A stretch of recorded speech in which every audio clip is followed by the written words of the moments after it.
안녕하세요. 광성고등학교 2학년 친구들. 자, 지금부터는 주택임대차보호법에 대해서 공부하도록 하겠습니다. 여러분이 시험도 봤고 이미 중간고사 공부를 좀 했겠죠? 자, 그러니까 간략하게 설명할 건데요. 여러분이 일단 좀 아셨으면 좋겠는 게 우리가 지금 전문적인 지식을 습득하기 위해서 공부하는 게 아니잖아요. 문제를 풀기 위해서 공부하는 거기 때문에 처음부터 끝까지 지문을 쭉 다 읽어야 된다라는 그런 부담감을 좀 버리셨으면 좋겠고요. 당연히 문제를 먼저 보는 게 맞습니다. 발문을 통해서 우리가 어떤 것들을 중점적으로 본문에서 읽어야 하는지, 이것은 꼭 이 지문뿐만이 아니라 다른 지문들도 마찬가지고요. 독서 지문 읽을 때 처음부터 끝까지 쭉 다 지문 읽느라고 시간 낭비를 하지 않았으면 좋겠다라는 얘기를 하고 싶었어요. 그래서 일단 윗글의 내용과 일치하는가 일치하지 않는가의 문제는 당연히 맨 마지막에 풀어야 되고요. 지금 이런 경우 기억과 니은을 이해한 내용으로 적절하지 않은 것은인데 기억이 임차권이고 니은이 전세권이잖아요. 자, 그러면 이런 부분들만 읽어도 사실 이 문제는 다 풀리거든요. 자, 그리고 주택임대차보호법에 관한 내용이 있고 선택지를 보니까 뭐 대항력이라는 말, 확정일자, 뭐 전입신고를 해야 되고 뭐 소액임차인, 자, 이런 얘기가 나오죠. 그래서 뭐 물건이 성립되면 뭐 후순위가 되고 요런 내용들이 나오면 본문에서 그런 부분들을 찾아서 먼저 봐야 된다는 얘기예요. 자, 그리고 다음 문제를 보니까 이렇게 보기 문제가 있는데요. 요런 보기 문제는 문학 지문하고 조금 다르죠. 문학 지문 같은 경우에서의 보기 문제는 힌트가 된다고 했어요. 그래서 이 보기를 먼저 보고 지문을 봐야 처음 보는 문학작품을 내가 접했다고 하더라도 크게 당황하지 않고 이 힌트를 통해서 문제를 풀 수가 있거든요. 그런데 비문학 독서에서의 보기 지문은 그렇지가 않아요. 새로운 정보를 주는 경우가 대부분이죠. 그러니까 비문학 지문도 읽어야 되는데 거기에 이 보기라는 새로운 정보까지 추가가 되는 거예요. 그래서 이걸 보고 문제를 풀어야 되니까 조금 더 부담이 되는 문제죠. 그래서 여기서도 지금 3점짜리로 설정이 되어 있고요. 자, 그리고 디귿의 이유를 추론한 것으로 가장 적절한 것은 했는데 디귿을 봤더니 임차권이 등기된 뒤에 해당 주택에 새로 임대차를 체결한 다른 소액 임차인은 보증금의 최우선 변제를 받을 수 없도록 하였다. 근데 최우선 변제? 소액 임차인? 이런 말들이 뭐 여기 아까 우리 선택지를 했을 때에도 나왔었거든요. 소액 임차인 나오고, 그죠? 최우선 변제권 이런 말들이 나왔었단 말이죠. 그러니까 문제가 좀 겹친다, 중복된다 이런 느낌도 있고, 아, 이런 부분들을 좀 중점적으로 무슨 내용인지 확실히 알아야지 두 개의 문제를 풀 수 있겠구나, 이런 생각도 좀 하면서 먼저 문제를 통해서 아, 이런 부분들을 집중적으로 내가 봐야 되겠구나 라는 거를 알고 가야 된다라는 거죠. 자, 그렇다면 우리가 도대체 이런 주택임대차보호법이라는 게 뭔지, 이런 걸 왜 알아야 되는 건지, 여러분이 나중에 이제 결혼을 해서 전세 계약을 하게 된다거나 하면 이런 법들이 사실은 굉장히 중요한 법이기는 해요. 실생활에 진짜 도움이 될 만한 내용이기는 하거든요. 근데 한 가지 더 얘기하고 싶은 거는, 여러분이 이게 3월 모의고사에서 본 내용이잖아요. 그런데 2023년 4월 18일자로 이 주택임대차보호법이 좀 개정이 되었습니다. 그래서 내용이 바뀌었어요. 그래서 이 내용을 읽어보신 분들은 아시겠지만 좀 허점들이 있었잖아요. 그래서 전세 사기니 뭐니 하는 요즘 뉴스나 이런 데서 굉장히 많이 나오는 그런 내용들이 좀 문제가 많았기 때문에 그 법이 좀 개정이 됐어요. 그래서 요 지금 지문에 나와 있는 내용하고 지금 현재는 또 조금 달라진 부분들이 있다라는 거를 일단 먼저 좀 아셨으면 좋겠고, 일단 가장 기본적인 큰 골자는 뭐냐면 집이 있어요. 자, 그런데 이 집을 소유한 집 주인이 있고요. 그리고 이 집에 빌려서 사는 임차인이 있습니다. 그래서 이 둘 사이에서의 어떤 계약이 맺어지는 거죠. 자, 그것을 우리가 이제 임대차 계약이라고 해요. 이 계약에서의 가장 기본적인 골자는 뭐냐면, 임대인은 임차인한테 집을 빌려줘요. 집을 빌려주고, 임차인은 집을 빌리는 대가로 뭘 줍니까? 돈을 줘요. 보증금을 주는 거죠. 그런데 이 보증금의 액수가 굉장히 커요. 그래서 이 임대인은 자기가 집을 살 때 자기 돈만 가지고 이 집을 다 살 수가 없어서 임차인의 보증금을 받아서 이 보증금을 합쳐서, 자, 혹은 또 거기에 은행 대출까지 받아서 그렇게 해서 집을 사게 됩니다. 그러니까 사실 이 사람이 집 주인이라고는 하지만 여기에 자기 돈은 한 10%도 안 되는 경우도 굉장히 많아요. 은행 빚과 이 전세인이 준 보증금, 이걸 합쳐서 집을 무리를 해서 구매를 하게 되는 거죠. 자, 왜 이렇게 무리를 해서 집을 구매를 하느냐? 오를 거라는, 자, 그런 확신이 있기 때문에 그렇게 무리를 해서 집을 구매를 하는 거예요.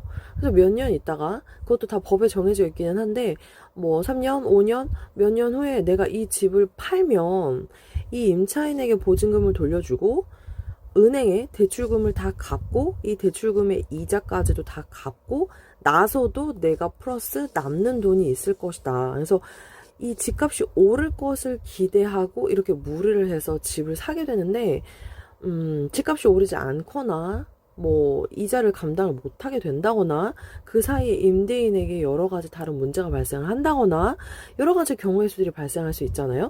자, 그렇기 때문에 이 임차인에게 보증금을 돌려주지 못하는 경우가 발생을 하게 되는 거죠. 자, 이래서 여러 가지 문제점들이 굉장히 많이 발생을 하게 됩니다. 그래서 임차인이 보증금을 돌려받지 못하는 경우를 방지하고자, 자, 이 임차인이 보증금을 돌려받을 수 있는 권리를 보호하고자, 자, 이런 임대차 계약이라는 것이 발생을 하게 돼요. 자, 그런데 애초에 임대인이 만약에 임차인에게 2년 계약이 끝났어요. 자, 그래서 임차인은 임대인에게 집을 돌려주고 임대인은 임차인에게 이 보증금을 무리 없이 돌려줬어요. 자, 그럼 아무런 문제가 발생하지 않습니다. 자, 이런 경우에 둘 사이에서의 이제 그 임차권이 무리 없이 자, 주고받고가 된 거예요. 둘 사이에 집을 빌려주고 돈을 받겠다라는 임차권이 무리 없이 잘 진행이 된 거죠. 자, 그런데 이 임차권은 여기 우리 지문에서도 뭐라고 했냐면 채권에 해당한다라고 했어요. 채권. 자, 채권이라고 했고, 자, 이 채권이라는 건 뭐냐면요. 특정인이 다른 특정인에게 어떤 행위를 청구할 수 있는 권리예요.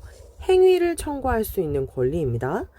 자, 그런데 이 채권에는 문제가 있어요. 자, 어떤 문제가 있냐면, 자, 집주인이 아까 전에도 말했다시피 뭔가 굉장히 무리를 해가지고 이 집을 샀단 말이죠. 자, 그래서 뭐 여러 가지 뭐 어떤 다른 경우의 수로 인해서 다른 사람에게 이 집을 팔았어요. 그러면 이 인수인이 이 집을 이 임대인에게 인수를 한 거죠. 제3자가 된 거예요. 우리 본문에서도 그래서 제3자라는 말이 나옵니다. 제3자에게 집을 팔았죠. 자, 그럼 이제 어떤 문제가 발생을 하느냐? 이 임차인이 이 인수인한테 자신의 보증금을 돌려달라라고 말을 할 수가 없게 돼요. 자, 이게 임차권의 문제점이에요. 자, 그러니까 임차인이 집주인이 새로 바뀌었을 때 이 사람에게 내가 보증금을 돌려받을 수 있으려면, 자, 그러려면 어떻게 해야 되느냐? 전세권을 설정을 해야 돼요. 자, 그래서 이 전세권이라는 말이 본문에 여기에 나오죠. 자, 이거는 민법이에요. 민법. 자, 그런데 우리 본문의 문제에서 이제 출제가 되는 주택임대차보호법은 특별법이에요. 민법과 특별법은 약간 좀 차이가 있죠. 전세권이라는 것은 민법인데, 자, 이 전세권이라는 게 뭐라고 나오냐면, 제3자에게도 이 해당 내용을 알 수 있도록 하는 제도예요. 어떻게 알 수 있게 하냐면, 등기부에 기재를 함으로 인해서 제3자가 알 수 있게 하는 겁니다. 다시 말해서 이 제3자에게도 이 물권적인 효력을 발휘를 해서 내가 보증금을 돌려받을 수 있도록 하는 거예요. 자, 보세요. 보증금을 지급하고 부동산을 약정 기간 동안 이용한 후 부동산을 반환하고 보증금을 돌려받는 권리로 임차권과 내용이 같지만 물권이라는 점에서 차이가 있다. 자, 이것이 등기부에 기재가 된다. 이런 얘기가 나오죠. 자, 그러니까 이 사람이 임차인이 만약에 전세권을 설정을 하게 되면 이건 이제 물권적인 효력을 갖게 된다라고 했는데, 물권은 뭐냐면요. 특정한 물건을 직접 지배하여 이익을 얻을 수 있는 배타적 권리래요. 직접 지배를 하는 거죠. 자, 그래서 물권은 채권보다 우선합니다. 물권이 채권보다 힘이 더 세요. 요렇게 되는 거죠. 자, 그래서 이 물건을 얻게 되면요, 이 제3자에게도 권리를 요청을 할 수가 있게 돼요. 자, 그런데 문제는 뭐냐면, 자, 보세요. 임대인의 동의가 필요합니다. 대체로 임차인의 지위가 낮은 현실에서 임대인의 동의를 얻기는 쉽지 않다 그랬어요. 자, 이게 무슨 말이냐면, 자, 이게 일단 임대인은 갑이에요. 임차인은 을입니다. 집을 가지고 있는 사람이 뭐 갑이 될 수밖에 없겠죠. 그래서 갑질을 하는 거예요. 근데 이게 사실은 실제로는 그렇지 않다고 하는데, 만약에 이 갑이 은행에 대출을 받아야 되는 상황이 생겼단 말이에요. 자, 그런 경우에 자기가 가지고 있는 집을 이제 담보로 해서 대출을 받겠죠.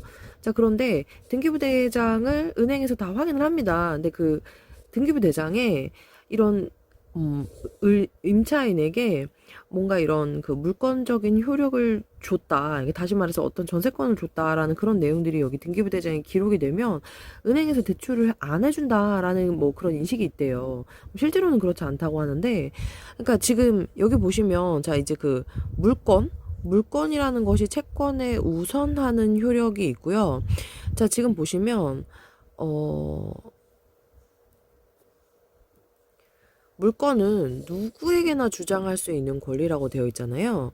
그러니까 이 물건을 가지면 아까 전에도 말했다시피 임차인이 인수인에게, 그러니까 제3자에게, 지금 내가 이걸 담보로 해서 은행에서 빚을 얻었단 말이에요. 그런데 이제 그 뭐 빚을 못 갚게 된다거나 어떤 다른 사정에 의해서 다른 사람에게 집을 팔았어요. 그러면 이 사람이 이 새로운 집 주인에게도 이 보증금을 돌려달라라는 권리를 주장할 수 있게 되는, 자, 그런 상황인 거죠. 그러니까 뭐 이런 것들 때문에 이 제3자에게 집을 팔 때 집이 뭐 안 팔린다거나 뭐 그럴 수 있잖아요. 그러니까 이제 이 임대인은 그런 권리를 여기다 이렇게 기록해 주는 것을 좋아하지 않는다는 거죠. 이건 지금 다 전부 다 이제 민법의 내용인 거고요. 그러니까 이 전세권은 비용이 발생하기도 하고, 이 임대인의 어떤 동의를 얻어야 하기도 하고, 그러니까 이런 것들이 사실 좀 힘드니까, 자, 그래서 특별법이라는 것이 있는 거예요. 주택임대차 보호법이라는 특별법이, 자, 이 임차인의 보증금을 제3자에게도 돌려받을 수 있게 하는, 자, 그런 보호해주는 그런 권리가 된다는 거죠. 그래서 일단 여기까지 보면 우리가 22번 문제를 먼저 풀 수 있습니다. 자, 22번. 우리가 지금 전세권, 자, 그리고 여기 임차권에 대해서 봤잖아요. 적절하지 않은 것은입니다. 이 문제는 비교적 쉬운 문제였죠. 답은 3번이고요. 니은을 가진 임차인이 임대차 기간 동안 목적물이 되는 주택의 소유권을 가지게 된다고 했는데, 소유권은 가질 수 없어요. 집을 빌렸다가 돌려주는 거죠. 이 합의한 기간 동안 사용한 후에 만료되면 돌려주고 보증금을 반환받는 계약이, 자, 이 임차권이고요.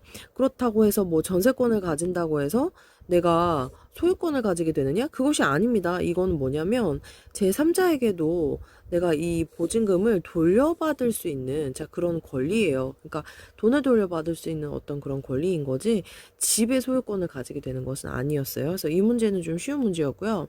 나머지는 보시면 될 것 같고, 자, 여기에 21번에 보시면 나머지도 좀 해결이 되는 것들이 있는데, 주택 임대차가 만료되면 임차인이 임대인에게 임대차의 목적물을 반환해야 한다. 자, 이거 당연히 사용한 후에 반환하는 거죠. 그쵸? 자, 이건 당연히 일치하는 거고요. 그 다음에 어떤 물건에 대한 지배권을 모든 사람에게 주장하려면 해당 물건에 대한 물권이 필요하다. 누구에게나 주장할 수 있는 권리라고 했잖아요. 이것도 일치하는 거니까 답이 되지 않죠? 그럼 답은 1, 2, 4번 중에 하나일 거예요. 자, 그러면 이제 우리가 주택임대차보호법에 대해서 조금 자세하게 보겠습니다.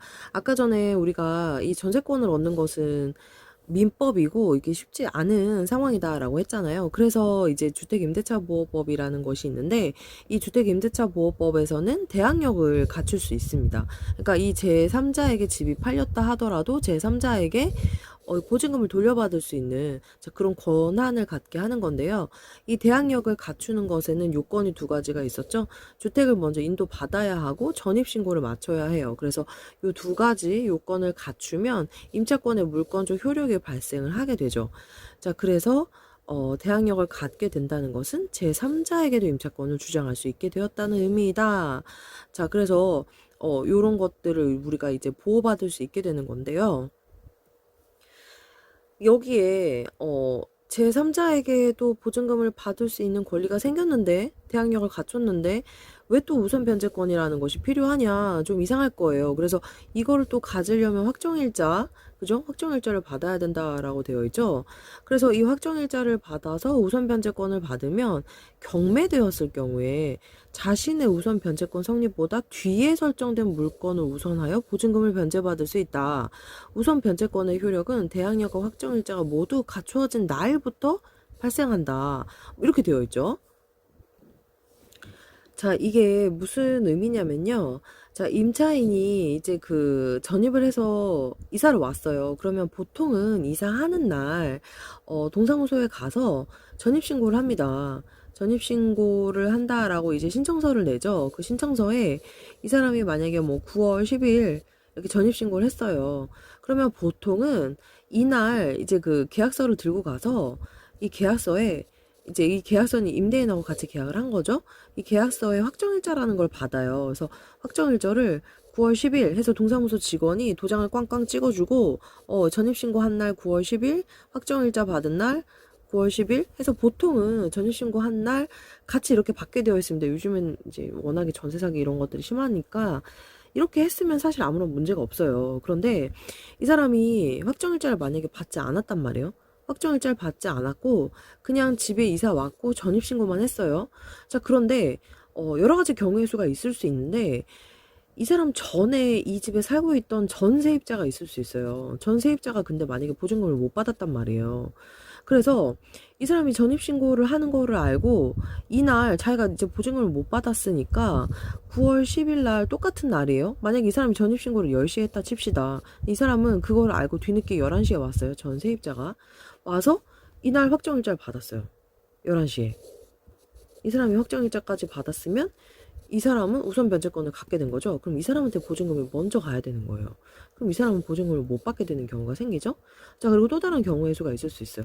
이런 게 없었어요. 이런 게 없었고, 자, 이 집이 내가 이렇게 9월 10일에 전입신고까지 마쳤어요. 그래서 대항력을 갖췄어요. 그런데 이 집이 이제 경매에 넘어갔어요. 경매에 넘어가서 어떤 사람이 경매로 이 집을 사게 되면 그 사람에게 이제 저당권이 생긴단 말이에요. 그러면 이 저당권이라는 거는 채무가 이행되지 않을 경우 채권자가 저당물에 대해 일반 채권자에 우선하여 변제를 받을 수 있는 권리. 그러니까 이 사람이 뭐 저당권을 갖게 된 어떤 사람이 만약에 생겼다. 그게 누구든 간에. 그러면 내가 아무리 전입신고하고 이 집에서 살고 있어도 확정일자를 받지 않았잖아요. 그럼 이 저당권이 있는 사람에게 먼저 우선권이 주어져요. 이 사람에게 돈을 먼저 갚아야 되는 거예요. 이 임대인이. 자, 뿐만이 아니라 또 여러 가지 경우의 수가 있다고 그랬잖아요. 이 집주인이 세금을 납부를 안 했어요. 뭐 예를 들면 뭐 국세예요. 그게 국세든 지방세든 간에 어쨌든 체납한 게 있어요. 그래서 체납한 세금을 언제부터 언제까지 내라 라고 이제 나라에서 명령을 내리죠. 그런데 그걸 세금을 계속해서 안 내고 이제 뭐 체납이 얼마 이상 쌓였어요. 그러면 강제 집행을 해서 법에 의해서 가져가잖아요. 나라에서. 그러면 보증금보다 우선합니다. 나라 세금이. 이 체납한 세금이 이 사람이 보증금을 낸 이 금액보다 이것이 먼저 우선권이 있기 때문에 이 사람이 보증금을 못 받을 수 있어요. 못 돌려받고 나라에 밀린 세금을 먼저 이 사람은 납부를 해야 되는 거예요. 여러 가지 뭐 그런 문제점들이 있기 때문에 확정일자를 꼭 받아야 되는 거죠. 그래서 우선 변제권이라는 거를 이 대항력과는 별개로 우선 변제권을 확보를 해야 이 사람이 자신의 어떤 보증금을 확보받을 수가 있어요. 자, 그리고 또 하나, 이제 세 번째는 최우선 변제권이에요. 자, 이 최우선 변제권이라는 것은 우선 변제권하고는 또 다른 개념이죠. 자, 이것은 소액 임차인을 위한 거예요. 그러니까 그냥 임차인하고는 좀 다르죠. 소액 임차인은요, 정말 말 그대로 사회적 약자예요. 여기도 보시면 나와 있지만 이 사람들에게는 이 보증금이 전 재산이에요. 그러니까 돈이 많은 사람들이 아니죠. 우리가 이제 뭐 아시겠지만 뭐 강남이나 뭐 이렇게 집값이 비싼 곳에서는요. 전세라고 해도 보증금이 10억, 20억 넘어가는 그런 집들도 많아요. 이게 지역에 따라 같은 서울이라고 하더라도 지역에 따라서 보증금이 굉장히 천차만별이거든요. 근데 보증금이 뭐 1억 또는 뭐 8천만 원 이런 식으로 1억 미만인 집들도 있어요. 서울시에서도 집이 굉장히 적은 다세대 주택인 경우에 보통은 그런 경우들이 이제 많이 발생을 하는데 그런 소액 임차인들에게는 일단은 이 사람들한테는 그게 전 재산이기 때문에 그 보증금을 좀 최우선적으로 보장을 해준다. 라는 그 법이 따로 있는 거죠. 그런데 이것은 금액이 당연히 큰 금액은 안 되고요. 대통령으로 정해져 있고 지역마다 다릅니다. 그래서 서울 다르고 뭐 경기도 다르고 부산 다르고 뭐 이런 식으로 다 달라요. 그리고 보증금이 만약에 1억이라고 하더라도 그 1억을 전체를 다 받을 수가 없어요. 그것도 어 일단은 이 사람이 너무나 이제 그 사회적 약자니까 전 재산일 가능성이 있으니까 일단 생활을 해야 되잖아요. 만약에 보증금을 못 돌려받는 이런 여러 가지 상황이 생길 경우 이 사람들은 진짜 정말 최후의 상황까지 몰리는 경우이기 때문에 그런 경우를 방지하기 위해서 어느 정도 생활은 가능하게 해주자라고 해서 보증금이 만약에 1억이면 1억을 전체를 다 돌려받지는 못하더라도 그 중에 일부 뭐 몇천만 원이라도 일단 우선적으로 변제를 해주자라는 것이 최우선 변제권이에요. 그래서 이것은 또 이 우선 변제권하고는 또 다른 개념이다라는 거. 자, 그러면 문제를 조금 볼까요? 이 주택임대차보호법은 일정한 요건을 갖춘 임차인의 지위를 강화한다. 우리 아까 전에 다 나왔던 거죠. 자, 그 다음에 최우선 변제권이 있는 소액 임차인이더라도 보증금의 전부를 반환받지 못할 수 있다. 아까 뭐라 그랬냐면 지역마다 다 다르다고 했어요. 그죠? 그러니까 다른 지역에선 또 다를 수 있거든요. 자, 그럼 답은 당연히 2번이 되겠죠. 주택 임대차가 체결되면 관할 법원은 임대차 내용을 등기부에 기재해야 한다. 라고 나와 있는데, 자, 요 부분은, 여기 뒷부분에서 좀 봐야 되는데요. 일단 임차인이 관할 법원에 임차권 등기 명령을 신청해야 돼요. 그죠? 네, 신청을 해야 등기부에 기재가 되는 거고, 여기서는 주택 임대차가 체결되면 기재해야 된다고 했는데, 아니죠. 그러니까 여기서 임대차 내용을 등기부에 기재를 하려면, 우리 아까 전에 민법에서 얘기했던 전세권, 그죠? 전세권을 설정을 하거나, 아니면 여기서 이렇게 관할 법원에 임차권 등기 명령을 신청을 해서, 자, 이 법원이 결정을 해주면, 자, 그러면 이제 그 임대차 내용이 등기부에 기재가 되는 거죠. 방법이 두 가지가 있기는 있는데 이렇게 임대차가 체결된다고 해서 되는 것이 아니었어요. 자, 그 다음에 23번을 보시면 이해한 내용으로 적절하지 않은 것은인데요. 임차인이 대항력을 갖추면 뭐 경매되더라도 유지될 수 있다. 그죠?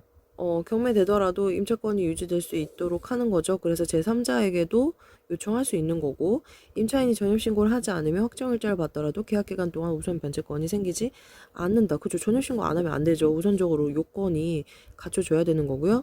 대항력을 갖춘 임차인이 주택임대차 계약서의 확정일자를 받으면 다음 날부터 우선 변제권의 효력이 생긴다 했는데, 다음 날부터 아니죠.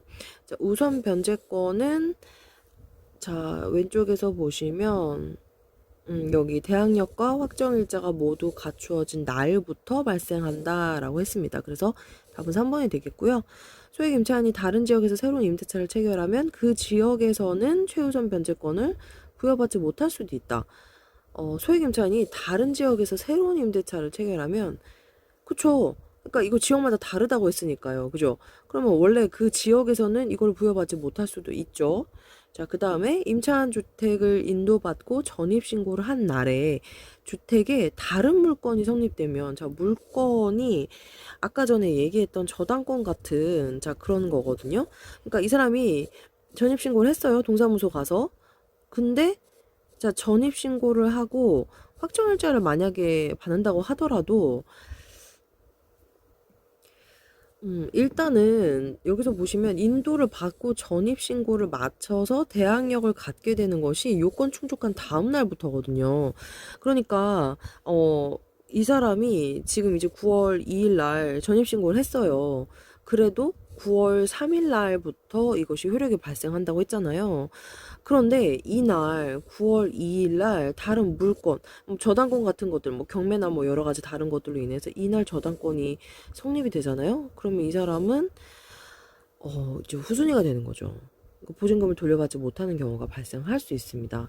이게 사실은 뭐 집주인이 이렇게 하고 진짜 뭐 연락을 두절해 버린다거나 하는 정말 이제 악랄한 그런 경우도 있을 수 있고요. 그래서 사실은 요 하루 차이 때문에 사실은 이제 전세 사기도 굉장히 많이 발생을 하게 되고, 이런 문제들이 굉장히 많았다고 해요. 그래서 5번도 적절한 내용이 됩니다. 자, 그래서 아까 전에 얘기한 것처럼 이제 계약 기간이 만료가 됐어요. 제가 2년 만약에 계약을 했는데 2년 계약이 끝났고 난 보증금을 돌려받아야 하는데 보증금을 돌려주지 않은 채로 집주인은 연락이 두절이 됐어요. 집주인하고 연락이 전혀 안 돼요. 저는 만약에 다른 집으로 이사를 가려고 이미 계약을 했고 몇 월 며칠까지 이제 이 집으로 이사를 해서 들어가기로 했단 말이에요. 그러면 내가 이 기존에 살던 집을 비우고 이 집으로 이사를 가야 되는데 나는 집에 살고 있지도 않고 돈도 못 받았어요. 그런 경우가 지금 굉장히 큰 문제가 되는 거잖아요. 계속해서 보증금을 못 돌려받을 수도 있고. 자, 그래서 이제 그 계약이 만료된 이후의 상황인 거예요. 이거는 종료 후에, 계약 종료 후에 내가 보증금을 돌려받지 못했을 때, 자, 그런 경우에 임차인이 내 권리가 상실될 수 있다는 우려를 하게 되죠, 당연히. 자, 그럴 때 임차권 등기 명령 제도라는 것이 있다는 거예요. 이것이 뭐냐? 자, 법원의 명령으로 등기부에 공시할 수 있도록 하는 것이다. 그래서 아까 전에 자, 얘기했죠. 등기부에 공시할 수 있도록, 기재할 수 있도록 하는 방법이 두 가지가 있는데, 첫 번째가 아까 전에 여기 자, 민법에서 얘기하는 전세권. 전세권에 의해서 자, 이렇게 자, 등기부에 기재하도록 하는 방법이 하나가 있었고, 자, 그다음은 자, 이렇게 법원에 등기 명령을 신청을 하는 거예요. 자, 법원이 이를 심리해서 자, 결정을 하는 거죠. 그러니까 심리를 해서 결정을 해줘야지 사실은 되는데요. 임대인의 동의가 필요하지 않습니다. 왜냐하면 이때는 왜 그러냐면 계약이 이미 종료가 되었기 때문인 거죠. 계약이 종료가 되었으니까 보증금을 반환을 받아야 되는데도 내가 못 받았잖아요. 자, 그리고 임대인이 이런 경우에는 돈도 주지 않고 연락을 받지 않는 경우가 너무나 많기 때문에 임대인의 동의가 필요하지 않은 거예요. 그리고 전입신고를 하지 않았거나 확정일자를 받지 않았더라도 내가 계약이 종료가 되었는데도 돈을 못 받은 거잖아요. 자, 그러니까 그런 경우에 임차권 등기를 하게 되면 대항력과 우선 변제권을 일단 취득을 하게 되는 거죠. 종료가 되었기 때문에요. 임차권이 등기된 뒤에 해당 주택의 새로 임대차를 체결한 다른 소액 임차인은 보증금의 최우선 변제를 받을 수 없도록 하였다. 자, 소액 임차인은 최우선 변제권이라는 게 아까 전에 있었잖아요. 보증금 금액이 적고 뭐 그런 경우에 사회적 약자를 보호하기 위한 거였어요.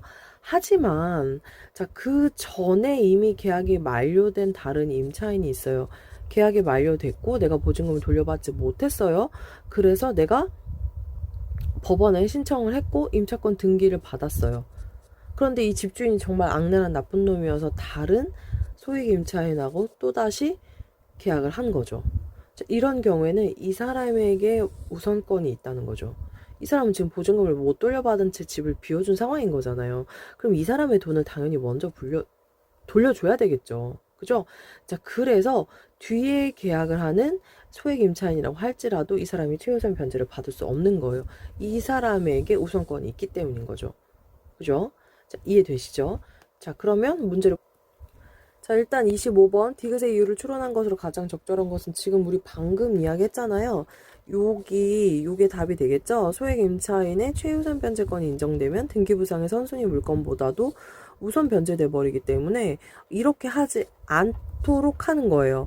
왜냐면 임차인이 그 전에 보증금을 돌려받지도 못한 채로 지금 집을 이사를 간 상황인 거잖아요. 그러면은 이 사람의 보증금을 우선해서 먼저 일단은 받을 수 있게끔 해줘야 된다는 거죠. 그래서 등본에 등기부상에 이 사람이 먼저 기재할 수 있도록, 그죠? 그래서 이 사람이 기재를 해 놓으면 이 사람의 보증금을 먼저 우선적으로 받을 수 있도록 법으로 인정을 해준다라는 거죠. 그러니까 그 뒤에 소액 임차인이 이렇게 하더라도 이 사람은 인정해 줄 수 없다. 자, 그래서 답은 4번이 되겠고요. 자, 그 다음에 조금 까다로울 수 있는 3점짜리 24번 문제인데요. 뭐 다 차분하게 읽어보시면 사실 그렇게 어려운 문제는 아니었어요. 을이 갑에게 2억 원의 보증금을 지급하고 갑소유의 A주택을 2021년 2월 5일부터 2년간 임대하기로 한 임대차가 이사해서 계약이 체결이 됐습니다. 이때까지는 임대차죠. 그러니까 채권인 거예요. 을은 2021년 2월 5일에 A주택으로 이사하고 전입신고를 했습니다. 자, 주택으로 이사를 하고 전입신고를 했어요. 그럼 일단 대항력은 생긴 거예요. 그죠? 한데 계약기간 내내 확정일자는 받지 않았대요. 그죠? A주택에 거주해오던 을은 임대차 만료를 앞두고 이사갈 집을 구해서 새로운 임대차를 체결하였고 2022년 12월 4일에 갑에게 기존의 임대차를 연장하지 않겠다는 의사를 밝혔습니다. 갑은 사정이 생겨서 보증금을 제때 돌려주지 못한다고 통보했어요. 자, 이 갑이 집을 빌려준 사람, 집주인이 되겠죠? 갑은 임대차가 만료된 현재까지도 보증금을 돌려주지 않고 있대요. 자, 여기에서 내용을 좀 정리를 해보시면 이 사람은 대항력은 갖추었으나 확정일자는 받지 않았다는 건데요. 대항력을 갖추었다는 거는 제3자에게 내가 보증금을 돌려달라라고 주장할 수 있는 권리였어요. 그러니까 집주인이 이 갑이 만약에 또 다른 A에게 집을 팔았단 말이죠. 그러면 이 A에게 을이 보증금을 돌려달라라고 주장할 수 있는 거였어요. 거기까지는 갖추었는데 확정일자를 받지 않았다 그랬죠. 확정일자가 없다라는 건 뭐예요? 이 사람이 우선 변제권을 취득하지 않았다는 거예요. 근데 우선 변제권이 있으면 집이 뭐 넘어가거나 뭐 이런 경우에도 보증금을 받을 수 있는 건데, 그러니까 경매 같은 거를 얘기를 하는 거거든요. 그런 건데 그런 건 사실 받지를 않은 지금 그런 상황이었던 거죠. 자, 그렇다면 을은 2022년 12월 4일부터 임차권 등기 명령을 신청할 수 있다라고 되어 있는데요. 임차권 등기 명령이라는 거는 우리 아까 전에 마지막 문단에서 이야기했었죠. 주택 임대차가 만료되고 나서예요. 만료되고 나서 신청할 수 있는 게 임차권 등기 명령이거든요. 그래서 이런 경우는 확정일자 받지 않았더라도, 전입신고를 안 했더라도 등기부 기재가 가능하다고 했었잖아요. 그러니까 그 날짜는 언제가 돼야 될까요? 2021년 2월 5일부터 2년간이니까 2023년 2월 5일 이렇게 돼야 되겠네요. 그쵸? 이때 만료가 되고 그 이후에 신청할 수 있는 거죠. 자, 을은 임차권 등기 명령을 신청한 즉시 갑에게 보증금을 돌려받을 수 있다고 했는데, 신청을 하면 그냥 바로 되는 것이 아니라 법원이 승인을 해줘야 된다고 했어요. 자, 그래서 이것도 안 되고요. 을은 기존의 우선 변제권이 유지되도록 임차권 등기명령 제도를 이용할 수 있다고 그랬는데, 아까 제가 뭐라 그랬죠? 확정일자 안 받았기 때문에 우선 변제권이 이 사람에게는 없습니다. 자, 그리고 을의 신청으로 임차권 등기명령이 내려지면 갑은 A주택을 다른 사람에게 매도할 수 없다고 했는데요. 당연히 매도할 수 있죠. 이거는 1문단의 내용을 보시면 1문단에서 그 내용으로 우리가 추론해 볼 수 있는 건데요. 뭐라고 했냐면 이 사람이 제3자에게는 권리를 주장할 수 없다. 이런 얘기가 나오죠. 그죠? 제3자에게 권리를 주장할 수 없다라는 것은 새로운 집주인에게 권리를 주장할 수 없다는 거잖아요. 그리고 여기에서도 매매 등으로 주택의 소유권이 변경되면 새로운 소유자에게 임차권을 주장하지 못할 수도 있다라는 거는 새로운 소유자로 그러니까 매매를 통해서 새로운 소유자가 생길 수 있다는 거죠. 그러니까 집을 팔 수 있다는 얘기잖아요. 새로운 소유자가 생긴다는 얘기는. 그러니까 자, 여기 부분에서 임차권 등기 명령이 내려진다고 해도 갑은 A주택을 다른 사람에게 매도할 수 있습니다. 그리고 사실은 여기서도 이사를 가고 자신의 권리순위가 상실될 수 있다는 우려를 하게 된다라고 했는데, 그러니까 나는 이사를 갔는데 집주인이 바뀌었어요. 뭐 그런 경우, 그런 경우도 사실은 가능할 수 있다라는 거죠. 자, 그리고 5번 내용은 사실 그대로 나오죠. 임차권 등기명령이 내려지면 이사를 가더라도 을이 가지고 있던 임차권이 등기부에 기재된다. 그러니까 내가 이사를 가고 보증금을 못 받았기 때문에 불안한 마음을 이제 해소해 주기 위해서 이런 임차권 등기명령 제도가 있는 거잖아요. 그러니까 답은 5번이 되겠고요. 오늘 강의 내용만 어느 정도 좀 이해를 하면 중간고사 문제 푸는 데는 큰 어려움은 없을 거예요. 자, 그러면 다들 열심히 공부하시고요. 좋은 결과 있으시길 바라겠습니다. 감사합니다.